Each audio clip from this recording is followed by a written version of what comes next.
Hello, my beautiful souls, and welcome back to the podcast. I am very excited for this episode. I have on certified financial planner and trauma of money expert, Shanna Game. She just came out with a new book called Unraveling Your Relationship with Money. And I know that we all have our issues around money. Money is a really charged topic in our world, and she really brings a lot of compassion and a lot of connection and meaning and healing to this conversation. So I think you're really going to enjoy it. But before we dive into that, I want to invite you to join my newsletter, which has migrated over to Substack. So the link is in the show notes, but it's the same beautiful weekly newsletter that comes out. I just brought everybody together. My word for this year was simplify. And so I was creating content on Substack and creating it on another platform. And I decided to bring it all together. And so you don't need to sign up for Substack if you just sign up using the link in the show notes or go over to my website and use that sign up form. The newsletter will come directly to your inbox. You can also join Substack and you can get more of my teachings over there because I post notes daily. And I'm planning for the year of 2026 to start hosting some community events like community meditations, community teachings, things like that. So if you're interested in going deeper, you can absolutely go over to Substack and create yourself an account. But if you're not interested in that and you just want the weekly reflection sent directly to your inbox, use either my website, katiefrenas.com, or the link in the show notes to sign up. I also want to remind you that 2026 is a year of new beginnings. So in 2025, that was a year of shedding. If you listened to my episode a few weeks ago where we came up with our word for the year, we talked about how last year was a nine in numerology and this year is a one.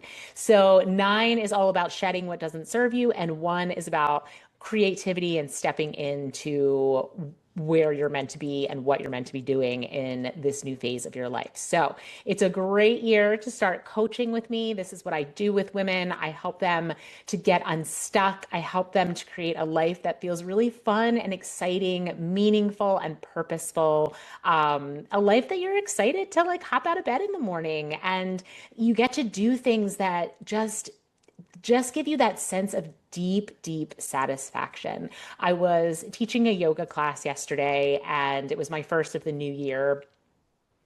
And I decided in honor of my word for the year, which is simplicity, that I would make the class really simple. So we didn't do any complicated poses or transitions. We kept it extremely basic. We moved slowly. We really just went back to the basics. And I can't tell you how many people came up to me after that class saying how much they enjoyed it and how much they really needed that. And that is living your dharma, right? What I did was I tapped into my own intuition.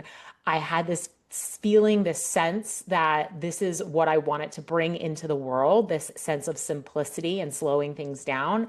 I did it and it felt really good in the moment when I was doing it. It felt really right. And then I served these other beautiful humans who later came up to me thanking me for the experience, right? So that's the kind of deep meaning and connection I'm talking about. Connection to yourself and to your intuition and to a higher source. Because when you're really connected to what you're meant to be doing, to your soul's purpose, to your dharma, uh, it's as if the divine consciousness is flowing through you. So I went into that yoga class with a vague plan, a sort of plan.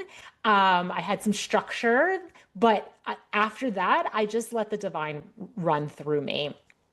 And so what was meant to come out of my mouth came out, right? And the messages that were meant to be received were received. And that's one type of connection, right? So deeply connected to my own intuition, deeply connected to this universal consciousness, the divine, God, whatever word you like to use.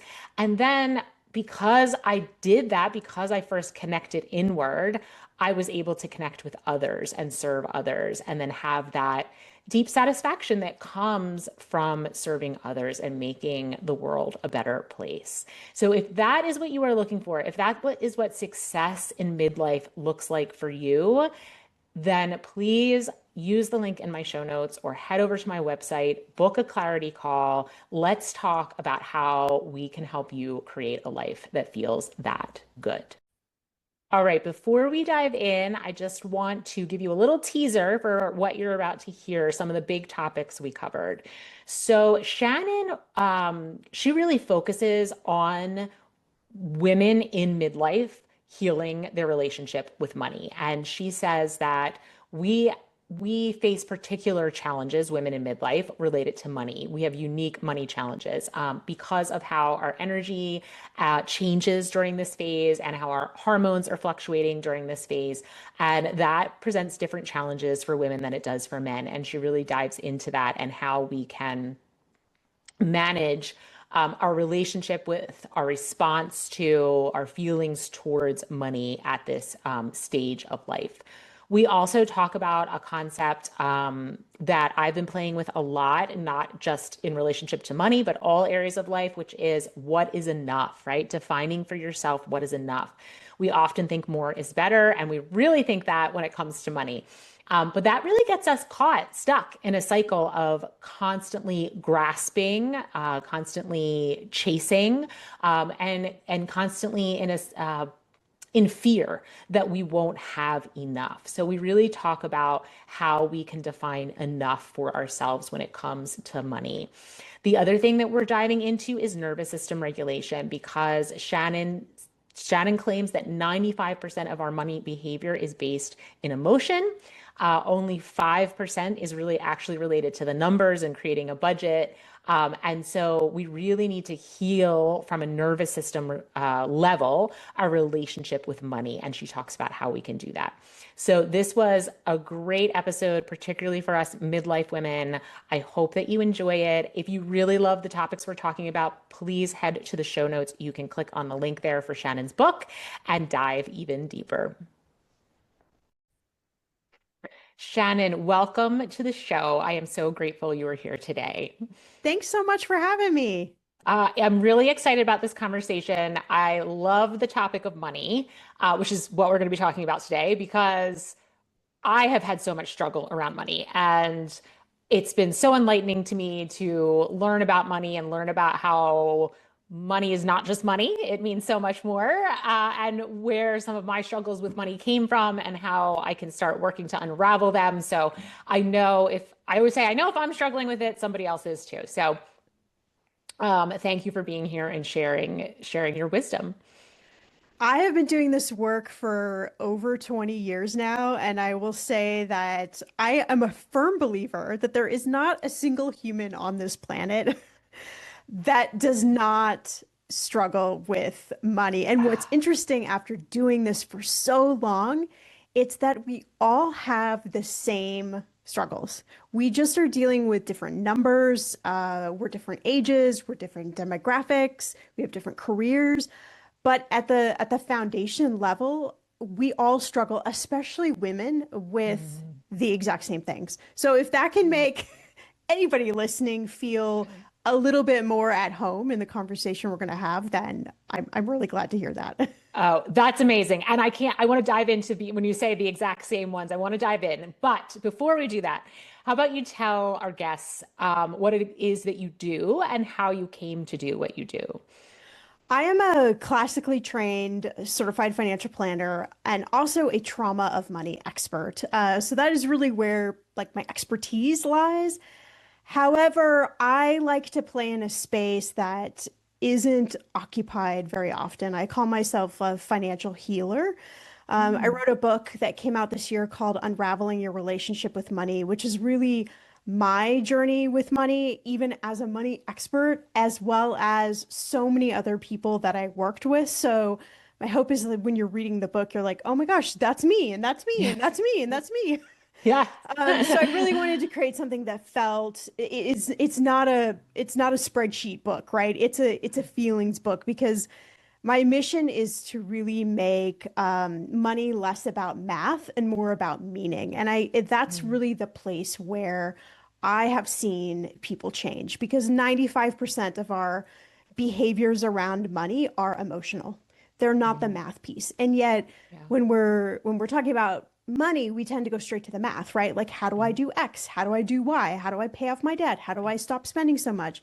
And we get stuck in these loops and patterns and we're like, why do we keep doing the same things over and over and over again, right? Yeah. Well, we've Yeah. got to go to these other pieces we're going to talk about, which is the story and the emotions and the generational money patterns. So Yeah.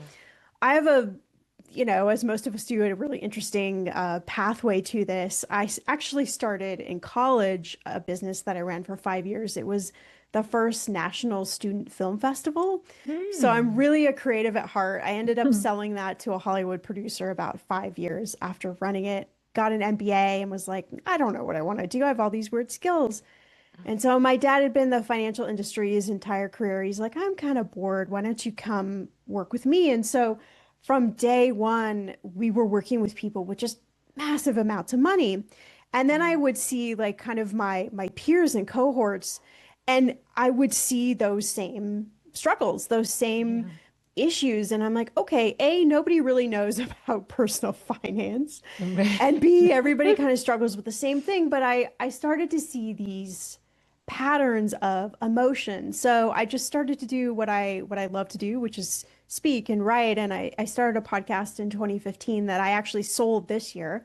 Wow. And it became a New York Times top four money podcast. And it was just me like really kind of digging into this philosophy around money. And now I play in this weird space where I talk about midlife and perimenopause and menopause and money, and I bake cupcakes and use them as metaphors to kind of get people into this space of like, hey, we can talk about this topic about money from a really different perspective. And so Yeah. that's just my mission, is to make this interesting, relatable, and something that is just not so darn scary. Oh, that's so great. Thank you. Thank you for sharing that. And what I'm hearing you say is when you said my book is a feelings book, it's not a spreadsheet book.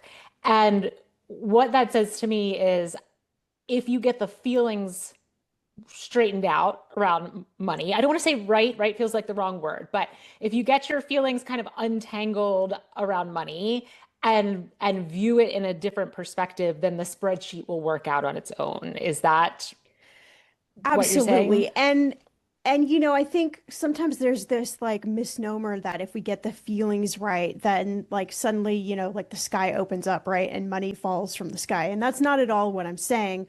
What I'm saying is that if we can develop these healthy patterns and stories and beliefs and get rid of some of the shame, when we're dealing with the math piece, it's kind of like we can see it with fresh eyes, Hmm. and we can maybe take some chances that we might not normally take. We can Yeah. go, oh, what about this? Or what if I did this? Because we're no longer kind of just stuck in this like quicksand of emotion around money. So for me, it's a big door opener. And Hmm. then when we come in with the math piece, when we come in with the plan, you're more able to stay on task, like, and build the healthy habits around it, because we're not just spinning in all these stories and beliefs and shame and all the places we kind of get locked up when it comes to money. And it doesn't mean it won't come back. Right, It right. comes Yes. back very Yes. often, like sometimes on a daily basis. But Yeah. what it means is that you have these kind of tools in your toolkit that you Yeah. can pull out and be like, oh, I'm stuck in a moment of feeling anxious or feeling shame or doubt. Oh, let Yeah. me go to a tool to help me work through those Hmm. emotions. Then I can go to the math piece, right? So Yeah. it's like I liken it like a peanut butter and chocolate moment, right? Like Yeah. they go together. And so Yeah. for most of what we've been taught about money, we're taught about those two things. Like the emotion, like, oh, women are just emotional around money. Well, we're all emotional about money, and it's Yeah. time that we talk about that. Yeah, yeah. And so many things as you're speaking and there's like little light bulbs going off on my head.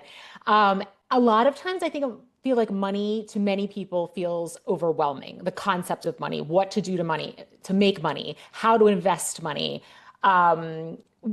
all kinds of everything around money can feel very overwhelming.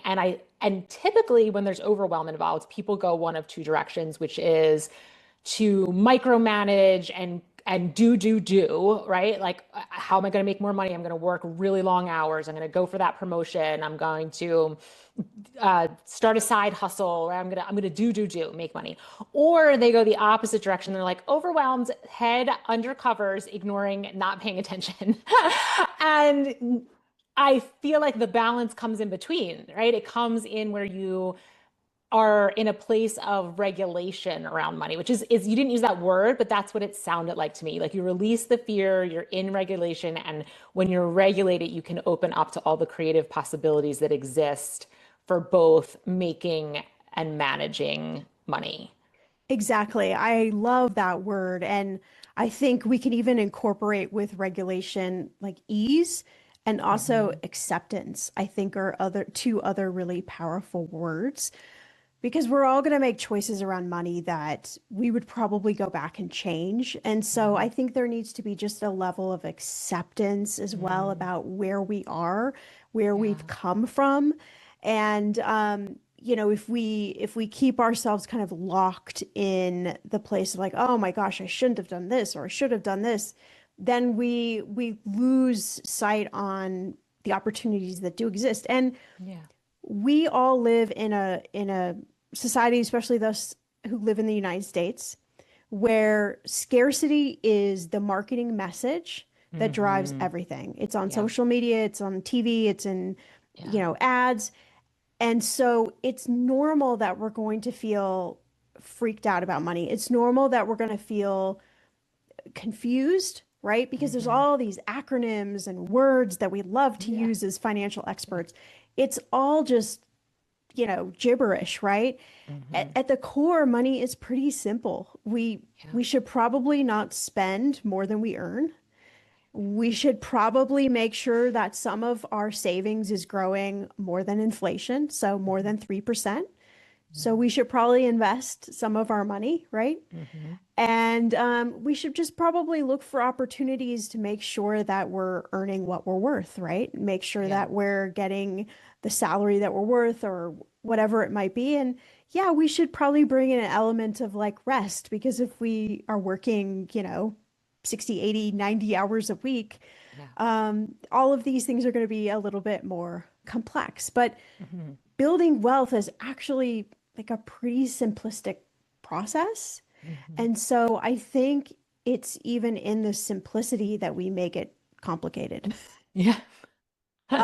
So if you're listening, you're like, I don't understand money. Like it's very simple. It's like if we were training for a marathon or trying to lose weight, right? There's an Hmm. element of change that has to exist, but it's pretty clear. Like if we're trying to lose weight, we probably need to eat a little less and Yeah. exercise a little bit more. It's the same thing around money, right? Yeah. And so then that really, to me, like points an even bigger spotlight on the power that the emotions and the stories and the beliefs plays in this whole Yeah. process. Yeah. And I want to get to that in 1 second. There was one thing I wanted to go back to where you said um, most of us have probably made some money decision that we later regret it. And the first thing that popped into my head when you said that was that either you bought something that you regretted or you invested in something that you regretted. But there is, or yeah, those are two great examples. But the opposite is true too. So my husband and I both say that we're too risk averse. So we will often always take the sure bet, right? Versus I have a friend who her and her husband are very different. She's very risk averse, but he is not. And over the years, he has kind of forced things to happen. Should I say, I shouldn't say forced, that's not a great word. He has Nudged. strongly encouraged certain risk taking that has really paid off for them beautifully. And so anyway, there's this two sides to that same coin, right? Of regret of making a decision that maybe didn't turn out in your favor financially, or not making a decision that could have turned out well in your favor. And I personally am working at becoming less risk averse so that I can nudge my husband in that direction because I think it's again that scarcity, how you were talking about this message of scarcity. It is omnipresent, and it is potent. It is so potent. And I think it holds us back a lot. And there's a couple really important things at play here. So we all have our kind of natural money personality, right? We're usually either in the camp of being risk adverse, like you're talking about, or being someone who's just willing to take on a little bit more risk. And there's all sorts of variations in between those two sort of ends of the spectrum. But the important thing to know is how important our childhood is. So by the age 7, this is scientifically studied, our money Mhm. personality, our money behaviors are developed. So if we look back at what we heard and saw in childhood or didn't hear and didn't see in childhood, those have essentially just put a giant stamp on who we are and how we operate around money. So I like to tell people we're like 7-year-olds driving a financial bus playing adults, right? And so we're like, why is it so hard for me to be risky, right? Well, Yeah. likely we were developed that way as young creatures. Yeah. And we don't have the understanding of like, oh, that's actually what's happening. Like I need to go Yeah. back and look at that version and look at what I heard and look at those stories and beliefs and bring them into kind of my adult self and go, okay, what do I actually believe is the adult version of myself? Yeah. Maybe I'm willing to take on a little risk. Well, what does that look like for me, Mhm. now as an adult version? And oh, can I give myself permission to do it differently than how I was raised around Yeah. money, right? Can I Mhm. look at it just from kind of my own lens? So it's really almost having these kind of adult conversations with your younger self Yes. Yes. saying, I'm going to choose this and not this, and I got this, and you can let this go. And yeah, Yeah. I saw this, but I'm going to do it this way, or I'm going to borrow some of these things that worked and some of these things that didn't work. So all of that goes into play in just, being able to say, I'm going to move a little inch, right, and be a little Right. bit more risky. It's like we have Yeah. to bring, all the characters into the play in Yeah. order to make that movement. Yeah. And even like you're saying, even that inch, that small movement, it doesn't have to be a huge movement. It can just be a micro movement. But when patterns are that deeply ingrained and lived for that many years, they're really hard to shift. So small movements feel really hard and big. And your definition of risk is going to be very different from my definition, from your Yeah. husband's, from everybody else listening. So it's really important to develop what that means for you. Like, Yeah. what does it mean for you to be slightly less risk averse, like to have a slightly more risk? And for you, it might be something very, very small, right? It might be Yeah. just maybe I'm just going to inch up my 401k by 0.5%. Like maybe that's being more risky for you, right? So Right. we all get to define, and I think that's the important thing too, is we each get to define what all of these things mean and what this looks Yeah. like in our lives. And I think with money, we're just so used to comparison, and Hmm. that gets us in a place that just it doesn't work. Yeah, yeah, it's so true. The comparison piece is huge. It really is. I'm glad that you brought that up because I think we do that a lot and it makes us question our own knowing and what's right for us, right? Because maybe whatever that other person is doing is right for them, but maybe it's not right for you. And when we get caught in comparisons, sometimes it's hard to tell the difference. I have a question. So let's talk about the emotions around money. You said Yes. there are very common emotions. On top of that, I'd like to layer in, are there emotions that are more common for women versus men and women of midlife? So women of a certain generation versus other generations. Interestingly, most of us, male or female, share the same emotions that get us stuck. We might Mhm. express them a little bit differently, but pretty much it's shame and guilt. Those are the two, people that come to the party for most of Yeah. us. And shame is the number one. Like if that is just the one that drives almost all of us. Now, interesting when I have conversations with men around it, they may talk about an experience rather than naming shame, but ultimately that is that is what is at the core. And I think what Okay. really drives it is this idea of two things. One, I should be further along, but I'm Mm-hmm. not. Mm-hmm. And the second one is I'm bad with money. Mm. And both of those come from this kind of scarcity place where, you mentioned this before, this idea of hustle, right? Well, if we just worked harder, and I think for women, we get really stuck in this, especially in midlife, because I'm in my 40s and I'm in early perimenopause. And I will tell you, I am tired. Yes. Same girl. I'm Same. I am Ah, exhausted. I so just did a tired. an Instagram story this morning where I was like, I want to like eat a big chocolate cake and sit in a corner and stare at a wall for like hours. Like that would just be so happy. I need to follow you on Instagram. And so it's this tiredness Yeah. that I think for us women, then we feel even more behind because we already feel behind. We earn less.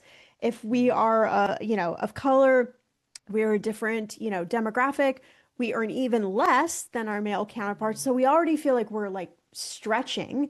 just to, reach kind of an equal equality place. And then when you add in like hormones changing and midlife and all of these things, it makes it worse. And so I Yeah. find that for women, the shame piece gets more and more um, ingrained, right, when Okay. we get to midlife. And so the primary work I do with women in this age bracket is using money as a mirror and Hmm. and figuring out how do we climb out of the shame because the antidote is not another budget. It is just more Yeah. compassion and it's working within the boundaries of the energy we have. Hmm. Um, the resources we have and kind of coming up with a plan that is gentle and easy. Yeah. Yeah. But I would say that most of us, it's shame and guilt, and it is again rippled across. I don't care how much money you make. We all feel like we should be further along. We should know kind of the magic potion for money. Like we should have had this thing figured out. And Yeah. the secret is no one has this thing figured out, Hmm. really. Yeah. And there actually isn't a secret, which is the whole other secret. Right. And then, money is the thing that we don't have these types of conversations. Yeah. We certainly don't talk about the things that have gone wrong, which is really, I feel like the juice, like that's where we need to have these conversations because silence is what carries the shame. And so if we Yeah. can be brave and open up and say, like for me, yeah, I've been in and out of debt many, many times, and I am a Hmm. financial expert. So, Hmm. Hmm. I have made probably every version of every money mistake you could make. Yeah. And I'm still here and I'm still going and I'm still moving. And I, Yeah. I just think that if there's a place of opening up and having these conversations and looking at it not from a place of like brokenness, but just from a place of like, hey, we're humans and this is how we can connect and Yeah. hopefully how we can get rid of some of that shame. Yeah, I love that you're sharing that because it's so true. There is the veil behind money. It's a topic that we don't discuss very much amongst friends or even sometimes families. I know a lot of families are very closed when it comes to money. They don't talk about money with their children when their children are growing up, and it's not talked about amongst the adults. It's considered impolite in society, and more is always considered to be better. And that's not always, I don't believe that's actually always the case. Personally, I'd love to hear your thoughts on that. But when we think more is always better or more is always perceived to be better, then we're always behind someone, right? Someone's always has more than us. And we get caught in this cycle of not enough. And I'm actually really surprised that you did not name the emotion of fear because I would think that fear would be a big one, fear of not having enough. Whatever that means, right? I mean, there's not having enough to put food on your table, not having enough to retire, not having enough to pass on to your children. There's like varying levels of not enough. But I'm just surprised that fear wasn't one of those emotions. And I'm glad you bring that up because enough is definitely the statement that I hear most often, not enough. Hmm. And I hear this from women across the board. Almost every single person that I interact with or work with, the first statement is not enough. But I think it comes from a place of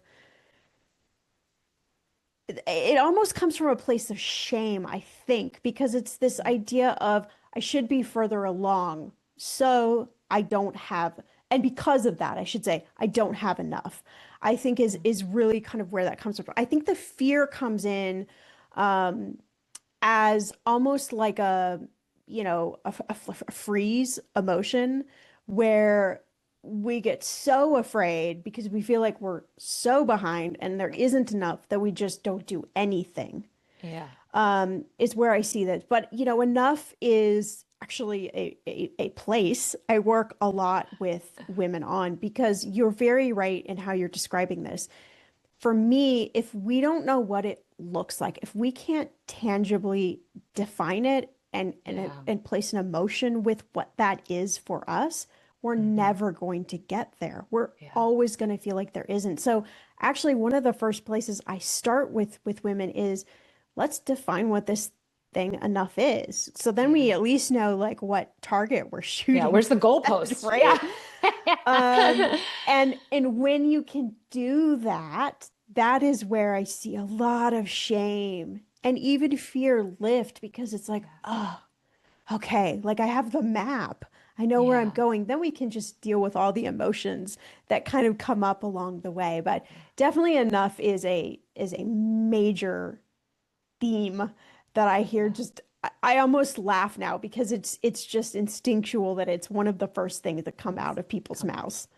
And when you help them define that, that enough, what that Mhm. means to them, is it an actual number that you define, or it's more about the way in which they are able to live? Like how is enough It's defined? both. So we need to define the emotion piece of it. So how do you feel? What activities are you doing? How do you spend your days? How do you spend your time? All of those aspects. How do you want to feel like, when we think about where you want to live, right? And we're Hmm. trying to figure out, housing. How do Yeah. you want to feel? Okay, well, what kind of place will give us this feeling? Where is that? What does it look like? Is it Yeah. a house? Is it a condo? Is it a tiny home? It's really Right. getting microscopic, but then also, yeah, what's that number and why that number? Right? A lot of us are like, "Oh, I want to have $1 million in the bank." Well, why? Right. Some of us don't need that much. Some of us need a lot more than that. So Hmm. let's figure out what is the composite of that particular number. And maybe we're so fixated on a certain number that is not even relevant for us. Right. Right. Sometimes I work with people and they're like, wait a minute, I don't need that. And I'm like, no, let's look at the Yeah. numbers of it. Oh, and then there's this giant sense of relief. Yeah. But we're taught with money like these big, you gotta have six-figure salary, you gotta have $1 million in your retirement, you gotta have this, you gotta all these like big markers Yeah. that for a lot of us just aren't relevant. And Yeah. so it's figuring out the math piece, but also the emotion piece. And when we can put those together, then we can really have our plan for enough. Yeah. And to have that sense of peace must be so amazing for your clients to be able to look at the bank account and instead of feeling that like clench in the belly or that shame or guilt to be like, oh, like that's enough. What a gift to people's lives for them to be able to feel that and to know, my daughter's applying to, this is a little bit of a side note, but it's relevant. My daughter's applying to college, and we don't know what this is going to cost us next year for her to go to college. And we have a guideline on what we'd like to spend on her tuition and so on and so forth. But, there's a lot of unknown. And so now I'm kind of walking around with that feeling that in my gut, like, oh, like what are we going to be on the hook for? Like, how much money is this going to cost us? And there's really no way to know until we get a financial aid package and we look at all the things and make the decisions. And it's a very uncomfortable way to live.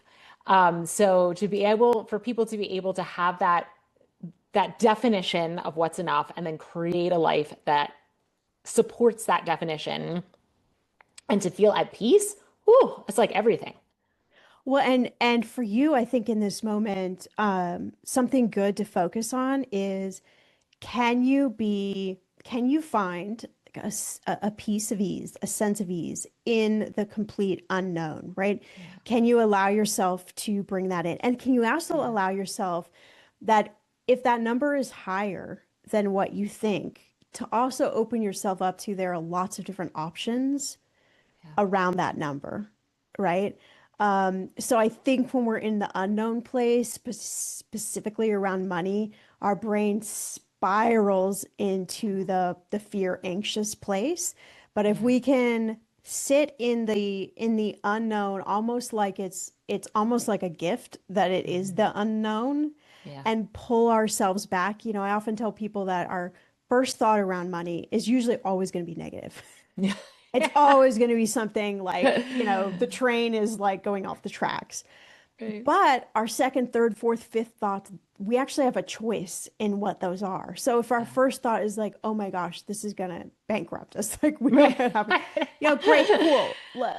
I'll entertain that thought. But my Yeah. second thought could be like, there's so many different ways we can make this work. Hmm. And I'm just going to trust the process right now, or whatever Yeah. whatever that is for you.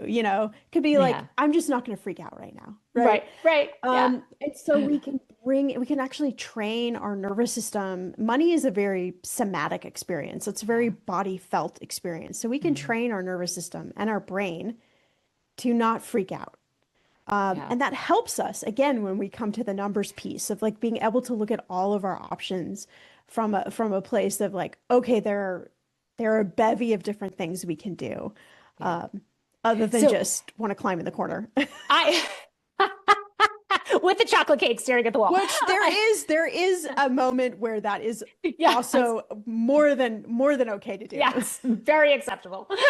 Um, so how that's a great, I'm so glad you said that. So about the nervous system. So how do you help people with this? And if you do, how do you do it? Because I have found personally in my life that these thought patterns, these beliefs, these things that we picked up before the age of 7 are so ingrained that the body reacts before I've realized I've even had a thought. Now, in that moment, I can become aware of the thought and reorient. And is that the practice? Is it just doing that over and over again? Or are there other things you do to help your clients That calm is themselves around money? that is part of the practice, but there are so many different tools, and it kind of depends on, the type of woman that I'm working with and those stories and beliefs that we're working with. So the first thing is just uncovering this story around money. What is it? What are the belief systems? What are the sayings? Like what is the, the baggage? Like what Yeah. is it? And when we can name it, then we can start to kind of pull it apart and say, okay, which parts do we like? Which Hmm. parts are truth? And which parts do we want to just sort of send away? Which ones can we let Yeah. go of? There's so many different exercises. I have an exercise called financial forgiveness, which is this process of setting a timer on your phone for 15 minutes, writing out everything that you wish you could have, would have, should have done around, like everything that you're just like, oh, this just, bothers me. It burns me. I'm mad about this.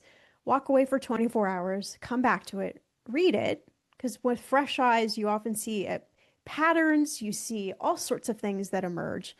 Yeah. And then we got to get rid of it, burn it, shred it, tear it up, scissor it, whatever, right? There's a Yeah. real connection between writing something down and releasing it specifically around money. So I have lots of tools like that seem simplistic, Hmm. but what they do is they send this big message to your nervous system that I don't have to be hostage. And the Yeah. second piece is just being almost like a detective. So when you know you're going to interact with money or you're going to have a conversation with your partner around money or your child or anything, for most of us, it's when we look at our bank balance, Hmm. right? I want you to just stop for a moment, pause, and notice what's going on in your body. Like, are your shoulders getting tense? Is your heart racing? Are your palms sweaty? Are you feeling a little bit manic? Like, what is going on? Yeah. And then I want you to ask yourself, what is the story behind this? So why is this happening? Hmm. Am I stuck in one of those like regrets or belief systems around money? Can I examine it? Can I go, well, is this even true? Like, do I need this? Do I not Hmm. need this? Where is this coming from? Right. So it's Yeah. this unpacking process. And it is inch by inch because our nervous system is so wired, right, to Yeah. react this certain way around money. So it's taking these little steps, acknowledging, throwing out what doesn't work, but really taking inventory of what is happening in my body Yeah. Yeah. when I'm interacting with money and why is that happening, and sort of using it as a mirror to reflect back. And then that just helps your nervous system go, okay, okay, we can do Yeah. this differently, right? Again, it's like we're Right. running a marathon. The first step is we just got to put on our shoes and get out the door. Right. And so the stories you talked about, what is the story behind what I'm feeling? Are there common stories the way that there are common emotions? Do you see like stories coming up over and over again, patterns? Yeah, we've already talked about some of them, but the two most common are I'm like, there we go, look, I'm bad with money, right? Look at Okay. me, like I can't be trusted with money. Nobody should pay me more money. I'm just, some variation of that, which sounds Yeah. silly when we say it out loud in this context, but that's Hmm. really like our brain just goes immediately there. Like, look, I'm bad with this thing. I can't do Yeah. this thing. It's no wonder I'm not, where I want to be. Like, I just can't Yeah. do this thing. So that's one of the most common. Um, Okay. I would say another one is the further along. Like, I should know this by now. Like, I should have figured Hmm. this out. I'm smart. What's wrong with Yeah. me? Maybe I'm not that smart, right? And so we start to like just go down this Right. spiral of convincing ourselves that we don't know what we're doing, Okay. and we're just doomed to fail. And so, those two common uh, kind of stories play Hmm. in different variations. We all have different languaging around them, but Yeah. essentially at the core, those are kind of the two things that are going on. And so what happens is we'll convince ourselves like, yeah, see, I shouldn't get that raise at work. Like, or that client shouldn't, yeah, that's right. That client shouldn't pay me more money, right? Because Yeah. I can't be trusted around money. I don't make good decisions. I don't, no. And it's not always that linear for us, right? It's Right. broken up in these chunks. And we're like, why didn't I ask for more money? Like, why did I Yeah. do that? Or why did I go out on a shopping spree? Like when I'm trying to pay off debt, like, why did I do that? Yeah. So we kind of get stuck in these loops, and they're very normal. And there's Yeah. nothing wrong with the loops. And the the fix to it isn't perfection because that doesn't exist as well. The Hmm. fix is like just having some awareness, bringing a little intention, maybe a little pause here or there before we do, some things. And then also like giving ourselves, okay, I'm going to do this like 70% of the time. Right. Well, 30% of the time, I'm going to muck it up, and that's going to be Right. just fine. Yeah. Yeah. Yeah. Giving yourself permission to not be perfect is is perfect, right? Because if we set the expectation of being perfect, we will never meet it because there's no such thing. And then we just feel like we're failing and we're behind, and there goes the shame guilt spiral, and we end up where we began. So I think that's great advice to just say it's a practice, it takes time, it's slow, you're not going to be perfect at it. But if you keep inching your way forward, change will happen over time. And this midlife time, I think, is really for women so important, right? Because this is a rebirth time as well. Yeah. We are essentially going through like a reverse process Yeah. of what we did when we were coming into puberty. And Hmm. so it's also a time for us to shed the things that are no longer working for us. And Yes. those can be roles, expectations, or identities.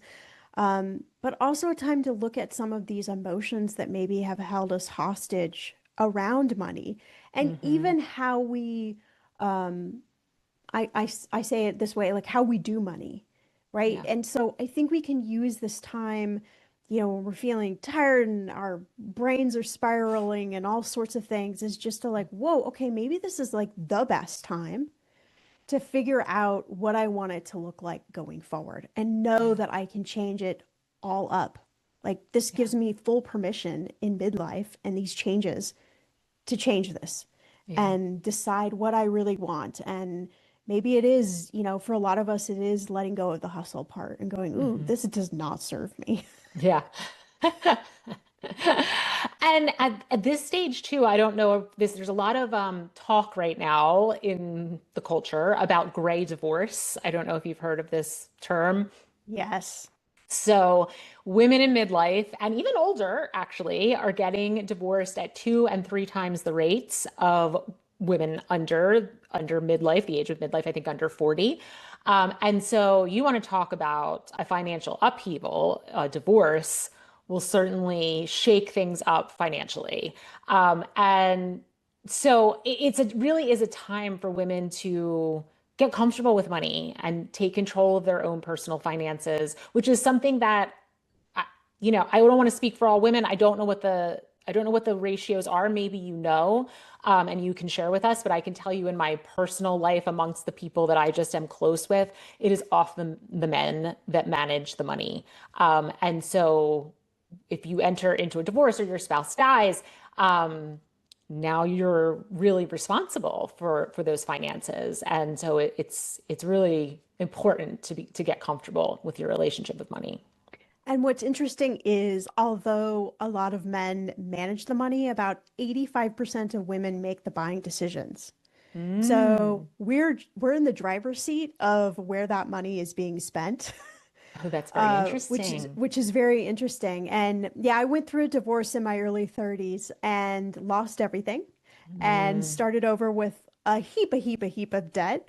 Oh, And so I will tell you, no matter how steady or rocky your relationship is, the best thing you can do is know your accounts, have mhm. access to account numbers and passwords. This is just safety for any situation, death, disability, Yeah. divorce, Hmm. and also to be able to have tough conversations around money, I think is really important. And I often tell couples, no matter what phase of your relationship you're at, bring curiosity into the conversation. Yeah. Tell me a little bit about, I've known you for 15 years, but I don't know, how was money talked about in your household growing up? How did Hmm. that make you feel? Like Yeah. bring a sense of curiosity rather than blame, which we tend to do around money. It Hmm. goes a long way. Yeah. But definitely if you're in a place of, looking at wanting a divorce, make sure you have an attorney on your side. Yeah. Make sure you know the numbers, make sure you have access. There are forensic accountants that can get in there and dig things up if there are things that are hidden. But you have an equal seat at the table Yeah. in that process. And I promise you, if you're going through that, you can get through it. I Yeah. have gotten through it. The only way through it is through it. So, Yeah. but just, collect your evidence and stand up for what you're worth in that process. Yeah. Yeah, I think in that process you can't be afraid to stand up like you're saying, to dive in. You can't put your blinders on because it- you could you could be cheated out of your own money potentially depending on who's involved in the situation. So I think that instinctual desire that some people have to, put their head under the covers and hide, that doesn't serve us in any arena, but it really doesn't serve us in the case of divorce. Absolutely. It's one of the best times to work on the nervous system Yes. regulation around money. So, Yes. And you can do it, and there are loads of people out there to help you through it. Yeah.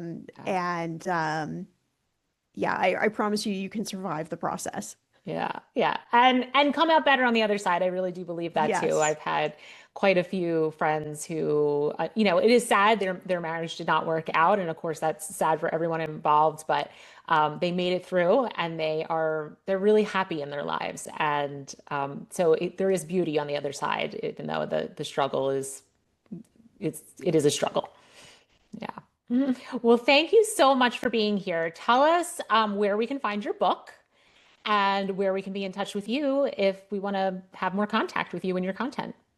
You can find my book, Unraveling Your Relationship with Money, literally everywhere books are sold. Okay. And I also have a midlife money audit, which is a fun little Mm. 5 to 10 minute. There's journal prompts, things to think about if you're like, "Ooh, I want to dig like a little bit more into this." Right. So I will send you the link to that as well. Oh, And if fun. you sign up for that, it's free. Then you can get on my newsletter and hear about all the other things that I Okay. rant and talk about.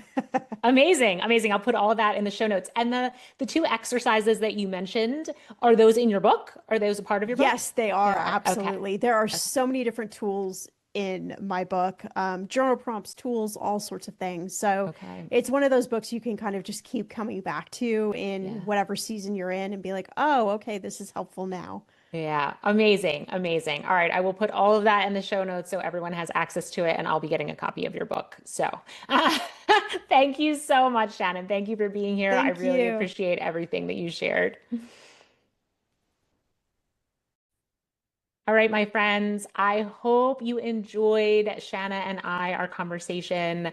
I really did, and I had some light bulb moments. I hope you came away with the same thing. Just a reminder, in the show notes, you can sign up for the newsletter. You can grab Shannon's book. Her website is there as well, and you can book a clarity call with me. Let 2026 be the year you get unstuck and you start feeling deeply peaceful, purposeful, and alive in your own life. I will see you next week, my friends. Namaste.